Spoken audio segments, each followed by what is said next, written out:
dad shacaba oo hurda ayaa intii siq dhexe ciidan iyo dabaabaad iyo technique loo qaatay ayaa waxaa la yiri ka soo baxa guryaha gow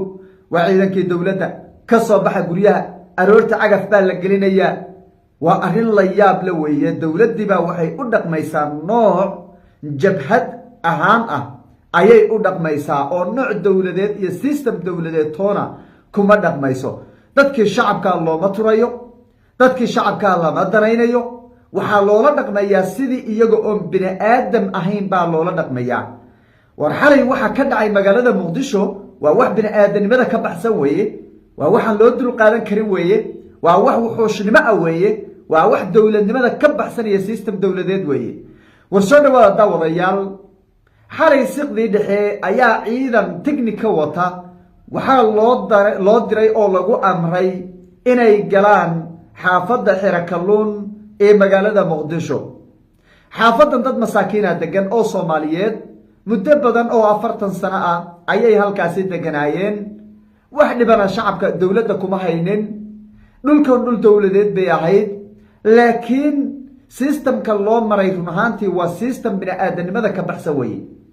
ciidankii oo technicadoodii wata oo shareeday wata oo qoryuhu iyo daalkii yaa habeen barkii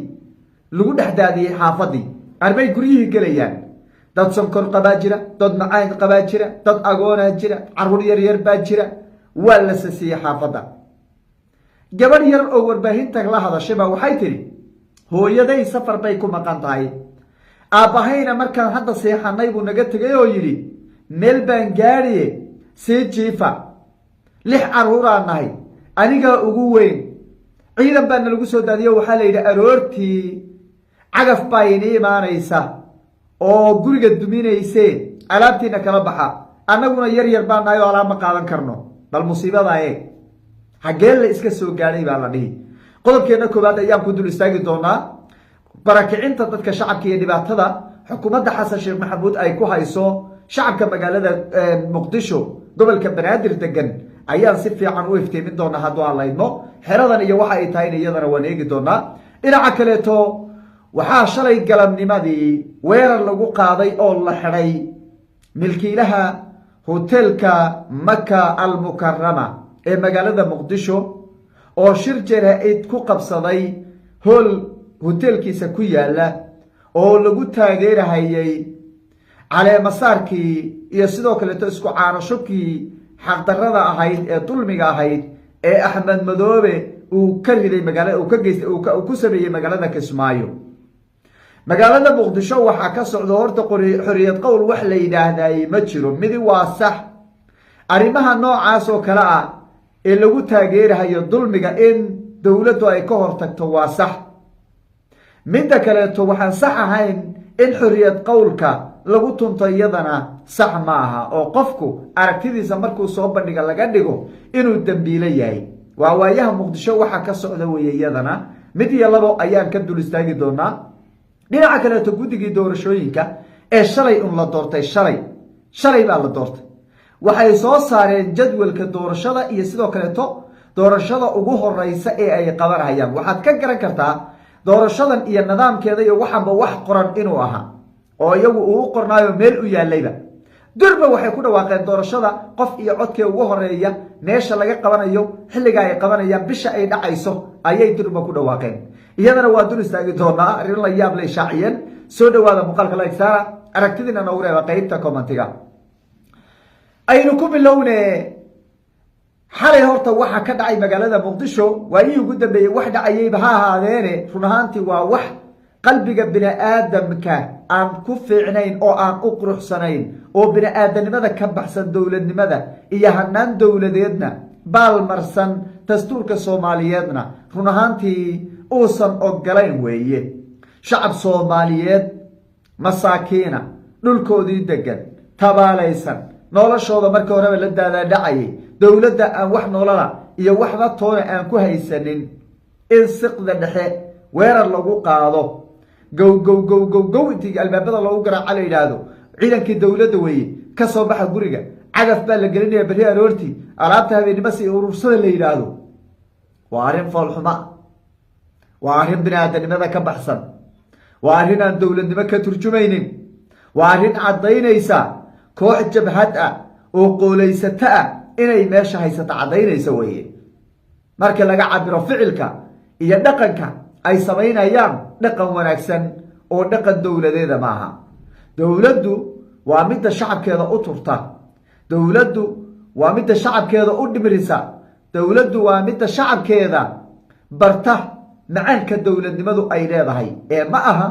in awood la isku adeegsado oo loo cagajugleeyo oo cagaf dabada laga geliyo oo maalinba xaafad lagu duulo oo dadka shacabka la barakiciyo ma aha dowladnimadu sidaa ma aha system dowladeed sidaa ma aha waxa xalay dhacay waa wax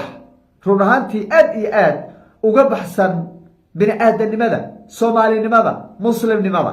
war xaafadan digniin lama siinin looma digin waxaa la rabay intii warbaahinta la iskugu yeedho oo tviyada la iskugu yeedho oo warbaahinta muqdisho ka howlgasho dhan la iskugu yeedho oo mas-uuliyiintu ay xaafadda tagaan oo guddiga xaafadda loo yeedho odayaasha dhaqanka loo yeedho bulshada la ysku soo bixiyo in la wargeliyo oo bulshada soomaaliyeed ay ogsoonaato xaafaddaas in la wargeliyey taariikhna loo qabtay dhulka waa dhul dowladeed dowladdu ayadaa iskale ha ka kiciso dhib male waxay doontaba ha u adeegsato kuwii le horeba waa la iibsaday ha la iibsado laakiin waxaa la rabay in system saxan oo shacabka lagu qancinayo oo weliba muddo la siinayo ila dowladdu waqti xaadirkan baahi uma qabto dhulkeeda ee kollaba waa la iibsanaye oo lacag baa lagu bedelanaye in waxa weeye sidaa loo adeegsado oo si habraac saxa loo mara bay ahayd oo bulshada la iskugu yeedho lama samaynin xaafadii waxba ka warhaynin baa habeen barhkii technica intii loo qaatay baa gudaha loo galay xaafadda ayaa waxaa la yidhi xaafad baa la hor istaagay guriguri baa la hor istaagay gow ma maqlaysaa haa ciidanka dowladda weyaaye maxaan samaynaa alaabtiina habeen barhkii ka urursada cagaf baa hortiina imaanaysa guriga duminaysa cagaf ayaa guriga duminayse aroortii yaa laynagu imaanay salaada subax waa habeen barhkii xilliga la samaynaya mataqaanaan waa 8 saac oo habeennimo 9 saac oo habeennimo gurigan aad garaacayso eed ku garaacayso hooyo sonkor qabtaa jiifta aabba sonkor qabaa jiifa mid umula oo soo umushay baa jiifta oo bogeedu uu maran yahay oo waxa weeye hadday naxdo kow dhahan karta qof stroke qabaa jiifa qof mariilaa jiifa qof martiyaa jiifa ku soo daalay baa jiifa caruur yaryar baa jiifa oo hadday sasaan oo askar arkaan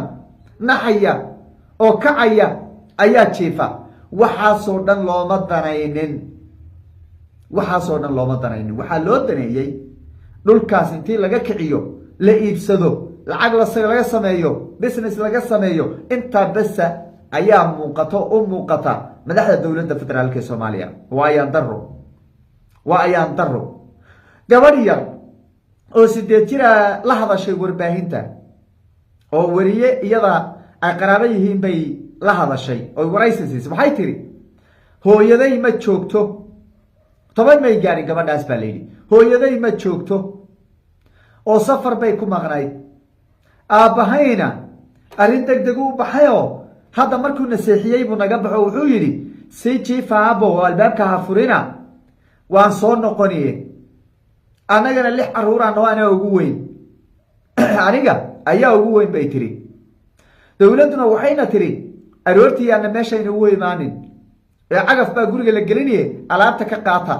alaabna ma qaadan karno oo ma qaadi karno caruur yar baan nahay maxaan sameeynaa waxaan sameeynaa garan mayno baleegadu musiibadane baladu ayaan daradane mana aha markii ugu horeysay waa maalin walba waa joogto weeye dowlad baa nahay baa la leeyahay doorasho qof iyo cod aan qabanaynaa baa la leeyahay shacab baan u adeegaynaa baa la leeyahay cadaalad baan ugu adeegaynaa baa la leeyahay bulshada Soomaaliyeed baan dowladnimo gaarsiinaynaa baa la leeyahay warankaasoo dhaqanka noocaasa ayay u dhaqmayaan madaxdii dowladda federaalka ee Soomaaliya waa ayaan daro waa musiibo inteeda leeg ilaahay waxaan ka rajaynaynaa in madaxda dowladda uu wax garansiiyo oo waxa maanta noo muuqdo ee bulshada Soomaaliyeed u muuqato ilaahay inuu garansiiyo ayaan ka baryaynaa taasaa horta xalay magaalada Muqdisho ka dhacday midda kale xalay galabnimada ama shalay galabnimada aan dhahne milkiilihii hotel maka almukarama ayaa xabsiga loo taxaabay kadib markii uu shir ku qabsaday hotelkiisa oo uu ku taageerahayo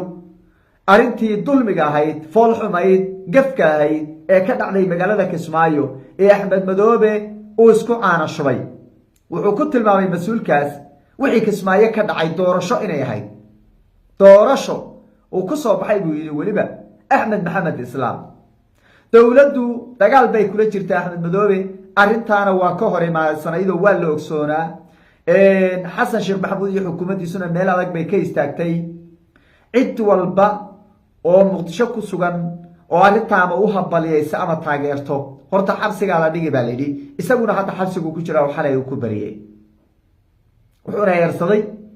Madoobahan Kismaayo jooga ee isku caana shubay doorashada aan qabanin ee doonaya inuu kursiga iska fadhiyo ayuu horta mas'uulka dareen horta mid waan taageeraya waxa noocaas oo kale taa in la xidhiidho way fiican tahay hadday xildhibaano noqdaan hadday senator noqdaan hadday bulshada kala noqdaan waxaad Axmed Madoobe oo kale waxa taageeraya in la xidhiidho dawladda waa ku taageersanahay laakiin yuusan noqonin xarig dadkan waxa way dambi